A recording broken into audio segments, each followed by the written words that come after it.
काय म्हणतात तो पहिल्या ओळीत समर्थ? मनी लोचनी श्रीहरी तोची पाहे. पहिला गुण समर्थ सांगतात, मनी लोचनी श्रीहरी तोची पाहे. मनी आणि लोचनी, डोळ्यांनी सगळीकडे तू श्रीहरीच बघ. डोळ्यांनी तर बघच, पण डोळे बंद केल्यावरती आतमध्ये सुद्धा श्रीहरीचंच रूप बघ. एखाद्या वेळेला बाहेर श्रीहरीचं रूप बघणं सोपं आहे हो. प्रत्येक माणसामध्ये, प्रत्येक वस्तूमध्ये श्रीहरीच आहे ही भावना एखाद वेळेला आपल्यामध्ये बाणवणं सोपं आहे. पण डोळे बंद केल्यावर नको नको ते भलभलते सगळे चित्र आपल्या डोळ्यासमोर उभे राहतात. त्यापेक्षा डोळे उघडे बरे.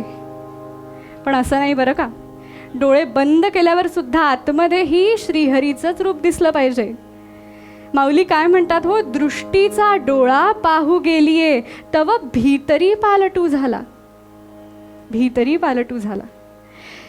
मंडळी, माऊली म्हणतात दृष्टीचा डोळा, आपण म्हणतो डोळ्याची दृष्टी. हाच फरक आहे त्यांच्यातला आणि आपल्यातला.